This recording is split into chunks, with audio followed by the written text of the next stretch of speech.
నమస్తే, welcome to Leo. మనతో ఉన్నారు పొలిటికల్ అనలిస్ట్ కట్టా కార్తిక్ గారు. నమస్తే అండి. వర్చువల్ మీటింగ్తో మహానాడు నిజంగా ఖర్చు తగ్గింపు చర్యల్లో భాగంగా మహానాడు ఈసారి ఎక్కడ కూడా సభలు పెట్టకుండా ఏదైతే వర్చువల్ హైబ్రిడ్ మీటింగ్తో పెద్ద గ్రాండ్ సక్సెస్ కింద మారిపోయింది.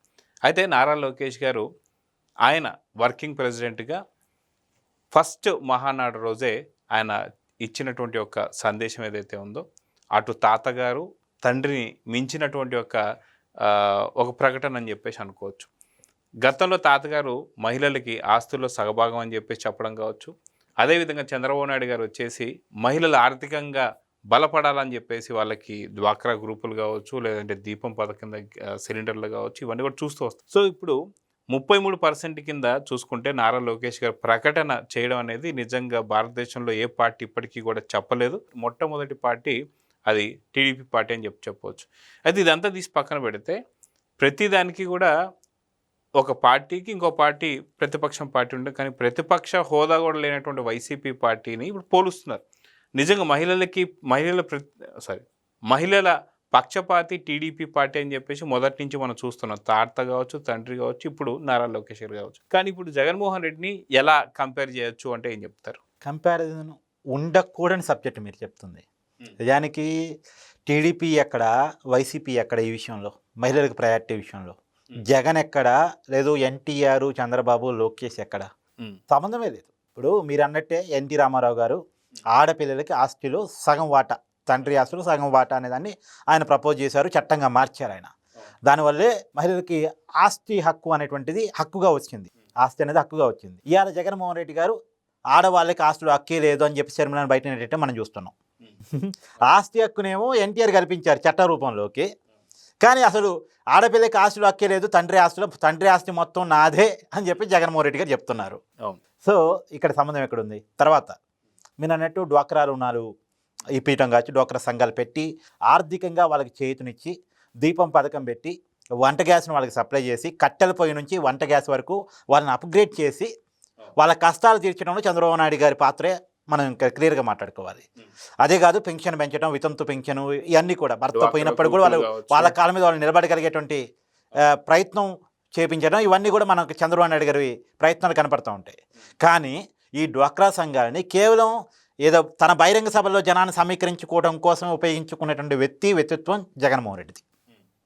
పైగా మహిళల క్యారెక్టర్ మీద జగన్ చేసినటువంటి దాడి, ఇప్పుడు పవన్ కళ్యాణ్ గారి ఇంట్లో ఆడవాళ్ళని తిట్టించాడు. చంద్రబాబు నాయుడు గారి సతీమణి గారి గురించి ఏం మాట్లాడించాడో మీ అందరికీ తెలుసు. ఏకంగా ఇన్నాళ్ళ సుదీర్ఘ రాజకీయ జీవితంలో చంద్రబాబు నాయుడు గారు కంటతడి పెట్టుకోవాల్సిన పరిస్థితి వచ్చింది, అసెంబ్లీ సాక్షిగా మీ అందరికీ తెలుసు. తర్వాత బ్రాహ్మణి గారిని, తర్వాత ఇంట్లో ఉన్నటువంటి చిన్న పిల్లవాడిని కూడా వదలకుండా వాళ్ళు ఏ రకమైనటువంటి కామెంట్ చేస్తున్నారు, ఇవన్నీ మీకు తెలుసు.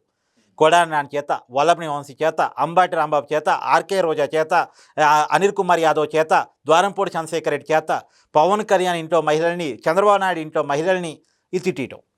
ఇదో రకమైన బ్యాచ్ అయితే ఇంకో రకమైన బ్యాచ్ ఉంది, సోషల్ మీడియా బ్యాచ్. శ్రీరెడ్డి, వల్ల రవీందర్ రెడ్డి, తర్వాత బోరుగడ్డ అనిల్, వీళ్ళంతా ఇదొక బ్యాచ్ మళ్ళా. సో వీళ్ళంతా ఒక రకమైనటువంటి మహిళల మీద, చివరికి జగన్తో రాజకీయంగా విభేదించిన పాపానికి షర్మిల క్యారెక్టర్ మీద కామెంట్ చేశారు, చేపించారు. సొంత తల్లి క్యారెక్టర్ మీద కూడా చేపించారు. అసలు షర్మిల విజయమ్మకే పుట్టిందా అనేటువంటి కామెంట్ వెనక అర్థం ఏంటి? అసలు ఎవరిని అవమానించినట్టు ఇక్కడ? తర్వాత చెల్లి అంటే జగన్ స్వయంగా షర్మిల పసుపు చీర కట్టుకొని చంద్రబాబు నాయుడిని ఇంప్రెస్ చేయడానికి ఆయన ఇంటికి వెళ్ళింది అంటే వాట్ దిస్ కామెంట్? అంటే ఇలా కామెంట్ చేసిన జగన్మోహన్ రెడ్డిని మహిళలకి ఆర్థిక చేతి ఇచ్చినటువంటి చంద్రబాబు నాయుడిని పోల్చలేం. సరే, అది ఎన్టీఆర్తో జగన్కి పోలిక లేదు, చంద్రబాబుతో పోలిక లేదు. ఇప్పుడు లోకేష్తో చూసినప్పుడు కూడా మీరు ఇందాక చెప్పినట్టుగా ఆయన వర్కింగ్ ప్రెసిడెంట్ అయిన తర్వాత తొలి మహానాడు, మొట్టమొదటి మహానాడులోనే పార్టీలో రేపు రాబోయే పదవుల్లో, అన్ని రకాల పదవుల్లో 33% మహిళలకి రిజర్వేషన్ ఉండాల్సిందే.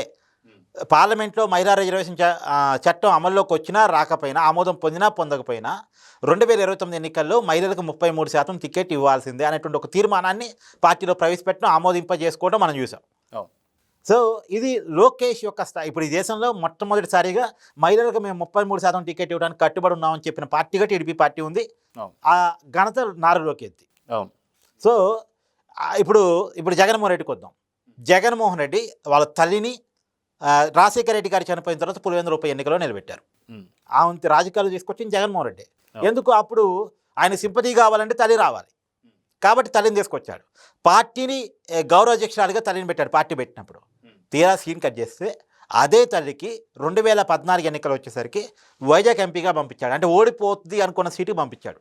అంటే తల్లి రాజకీయంగా నిలబడటం జగన్కి ఇష్టం లేదు. ఒక మహిళ వాళ్ళ కుటుంబంలో రాజకీయంగా నిలబడటం అనేది జగన్కి ఇష్టం లేదు. అది కూడా సొంత తల్లి. అది కూడా సొంత తల్లి. మళ్ళీ తనకు ఉపయోగపడ్డ వ్యక్తే. ఆ తల్లి వల్లే, ఆ చెల్లి వల్లే జగన్ రాజకీయంగా నిలబడ్డాడు. వాళ్ళ సాక్రిఫైస్ ఉంది వైసీపీ పార్టీ నిలబడటంలో, జగన్ రాజకీయంగా ఎదగటంలో. అలాంటి సాక్రిఫైస్ ఉన్న తల్లిని 2014 ఎన్నికలు వచ్చేసరికి అవాయిడ్ చేశాడు. 2019 ఎన్నికలు అసలు ఏ సీటు కేటాయించలేదు.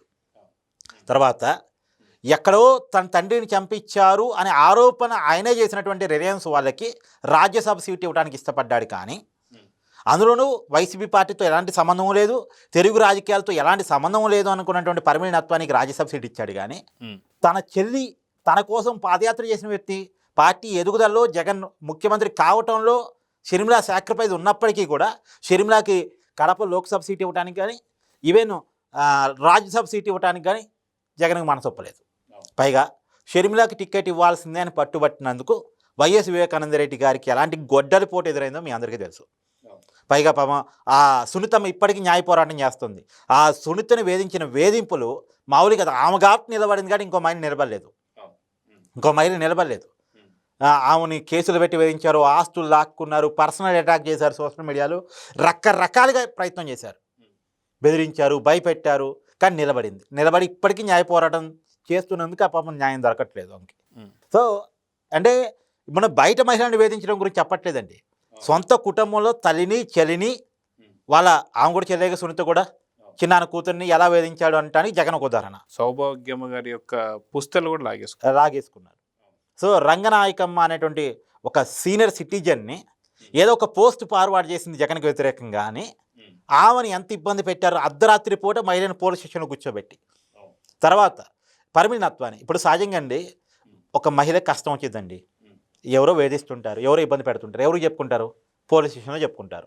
పోలీసులు సరిగా రెస్పాండ్ కావట్లేదు, ప్రభుత్వం పెద్దలని అప్రోచ్ అవుతారు.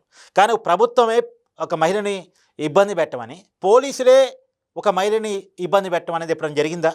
జరిగింది వైసీపీ హయాంలో కాదంబరి జత్వాని కేసు.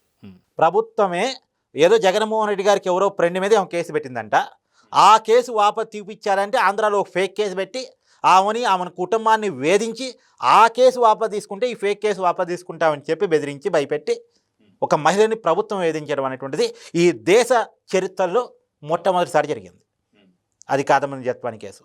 ఈ దేశ చరిత్రలో ఒక ముగ్గురు ఐపీఎస్లు ఒకే కేసులో సస్పెండ్ కావటం అనేది మనం చూసాం. అది దానికి కారణం జగన్మోహన్ రెడ్డి. సో ఇలా మహిళలను వేధించినటువంటి జగన్మోహన్ రెడ్డికి, వైసీపీ పార్టీకి, అండ్ మహిళలకి అవకాశాలు కల్పించినటువంటి మహిళని ప్రతిభా భారతిని ఏ పొజిషన్లో కూర్చోబెట్టారండి? మనం చూసాం కదా. దేశ అత్యున్నత పదవిలో చైర్లో కూర్చోబెట్టినటువంటి ఘనత టీడీపీది. అయితే అదిగాక ఇంకొక విషయం కూడా చూసుకుంటే మనకి జగన్మోహన్ రెడ్డి గారికి ఇంటికి కూతవేటి దూరంలో అప్పటి ఎవరైతే ఉమెన్ చైర్మన్ కమిషన్ అయినటువంటి ఒక వాసిరెడ్డి పద్మ గారు కూడా ఇంకొక విషయం కూడా చెప్పారు. ఒక కూతవేటి దూరంలో ఇలా జరిగింది, మహిళపై అత్యాచారం జరిగింది, తను ఇలా జరిగిందంటే దానివల్ల మనకేం ఉపయోగం ఉంటుంది, ఏదైనా డబ్బులు వచ్చే విషయాలు ఉంటే చెప్పు అని చెప్పేసి అంటున్నారు. జగన్మోహన్ రెడ్డి మైండ్ సెట్కి అటు టీడీపీ మైండ్ సెట్కి ఏంటి వ్యత్యాసం? అంటే ఇక్కడ ఒక విషయం చెప్పాలి. ఇదే వాసిరెడ్డి పద్మ గారు గోరంట మాధవ్ ఇష్యూ ఐడియా ఉందిగా మీకు? ఆయన న్యూడ్ వీడియోతో దొరికిపోయాడు అనేటువంటిది వైసీపీలో. అప్పుడు కేసు నమోదు చేద్దాం మహిళా కమిషన్ తరపున ఆమె ప్రయత్నం చేస్తే ఆమెను పిలిపించి మన పార్టీ ఎంపీ మీద నువ్వు కేసు నమోదు చేయటం ఏంటి, ఇలాంటి తప్పులు జరుగుతూ ఉంటాయి, చూసి చూడటి బావాలి, సమర్థించాలి అంటే నీకు ఆ పదవి ఇచ్చింది మన పార్టీ వాళ్ళ మీద కేసులు పెట్టడానికా అని చెప్పారట. ఆమె చెప్పిన మాట. అంటే ఇలాంటి చరిత్ర ఉన్నటువంటి వాళ్ళకి, అంటే ఇప్పుడు మీరు ఇందాక అత్యాచారం గురించి మాట్లాడారు, సొంత తల్లిని బయటకు నెట్టిన వాళ్ళకి, సొంత చెల్లి క్యారెక్టర్ మీద డైరెక్ట్గా మాట్లాడిన వాళ్ళకి, సొంత చెల్లి పుట్టుక మీద రకరకాల కామెంట్ చేసిన వాళ్ళకి ఇక వేరే మహిళ గురించి శ్రద్ధ ఉంటుందని మనం అనుకోవడానికి లేదండి. సో మహిళల పట్ల ఇంత ఏమనాలి, ఇంత అసహనంతో, ఇంత ఒక రకమైనటువంటి దాంతో ఉండేటువంటి వైసీపీకి మహిళలకు ఏదో ఒకటి చేయాలి, వాళ్ళని రాజకీయంగా పైకి తీసుకురావాలి, ఆస్తిలో కూడా వాళ్ళకి ఒక స్థిరత్వం కల్పించాలి, ఆర్థికంగా వాళ్ళని పైకి తీసుకురావాలి ఆలోచించే తెలుగుదేశం పార్టీకి ఆ సంబంధమే లేదండి.